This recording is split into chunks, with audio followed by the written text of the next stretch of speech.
Hello viewers, আশা করি আল্লাহর রহমতে ভালো আছেন। তো চলুন দেখে নিই আজকের আলোচনার বিষয় হচ্ছে ভার্বের শেষে কিভাবে আমরা এস, ইএস অথবা আইইএস যুক্ত করব। তো আমরা জানি প্রেজেন্ট ইনডিফিনাইট টেন্সে মাইন্ডেড, আমি আবারও বলতেছি, আমরা জানি যে প্রেজেন্ট ইনডিফিনাইট টেন্সে সাবজেক্ট যদি থার্ড পারসন সিঙ্গুলার নাম্বার হয় তাহলে ভার্বের শেষে আমরা ইএস, এস অথবা আইইএস যুক্ত করি। তো এক নম্বর নিয়ম দেখুন, লিখে রেখেছি যে ভার্বের শেষে যদি মাইন্ডেড, আমি আবারও বলতেছি, ভার্বের শেষে যদি এস, এসএইচ, সিএইচ, ও, এক্স, জেড থাকে তাহলে আমরা ইএস যুক্ত করব। তো চলুন দেখে নিই এক নম্বর নিয়ম। দেখেন, কিস শেষে আছে এস, তাহলে যুক্ত হবে ইএস। যেমন ফিনিশ, দেখেন শেষে আছে এসএইচ, এই দেখেন শেষে আছে এসএইচ, তাহলে যুক্ত হবে ইএস। যেমন ম্যাচ শেষে আছে সিএইচ, এই দেখেন শেষে আছে সিএইচ, তাহলে যুক্ত হবে ইএস। তারপরে কোন ভার্বের শেষে যদি কি থাকে, ও থাকে, তাহলে যুক্ত হবে ইএস।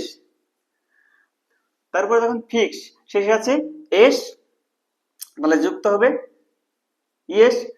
ফিক্স দেখেন শেষে আছে এক্স, তাহলে যুক্ত হবে ইএস। যেমন বাজ শেষে আছে জেড, তাহলে যুক্ত হবে ইএস। এরপরে দেখেন দুই নম্বর নিয়ম। দুই নম্বর নিয়মে কি বলা আছে, কনসোনেন্ট প্লাস ওয়াই থাকলে ওয়াই উঠে গিয়ে আইএস যুক্ত হয়। কোন ভার্বের শেষে, মাইন্ডেড আমি আবারও বলতেছি, কোন ভার্বের শেষে যদি কনসোনেন্ট প্লাস ওয়াই থাকে তাহলে ওয়াই উঠে যায়, তারপরে আইএস যুক্ত হয়। তো দেখেন এই যে ক্রাই, আর একটা হচ্ছে কনসোনেন্ট, কনসোনেন্ট প্লাস ওয়াই আছে, তাহলে ওয়াই উঠে যাবে, উঠে গিয়ে আইইএস যুক্ত হলো। তারপর দেখেন ম্যারি, আর একটা কনসোনেন্ট, কনসোনেন্ট প্লাস ওয়াই আছে, তাহলে ওয়াই উঠে গেল, তারপরে আইইএস যুক্ত হলো। সেম একইভাবে দেখেন ফ্লাই, এই যে এল এল এল একটা কনসোনেন্ট, এল একটা কনসোনেন্ট, তাহলে কনসোনেন্ট প্লাস ওয়াই আছে, তাহলে ওয়াই উঠে যাবে, দিয়ে আইইএস যুক্ত হবে। তারপরে দেখেন তিন নম্বর নিয়ম।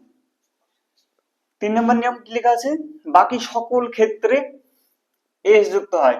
অর্থাৎ এই যে নিয়ম এক নম্বর আর দুই নম্বর নিয়ম ছাড়া, মাইন্ডেড আমি আবারও বলতেছি, এক নম্বর এবং দুই নম্বর নিয়ম ছাড়া বাকি সকল ক্ষেত্রে আমরা এস যুক্ত করব।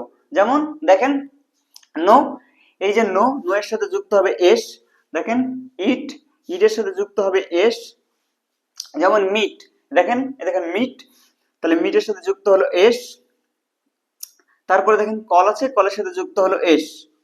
তো আশা করি টপিকটা বুঝতে পেরেছেন, আশা করি টপিকটা বুঝতে পেরেছেন। তাহলে দেখুন, যদি বুঝতে পারেন তাহলে like, comment, share and subscribe করে পাশে থাকবেন। টিল দেন, আল্লাহ হাফেজ।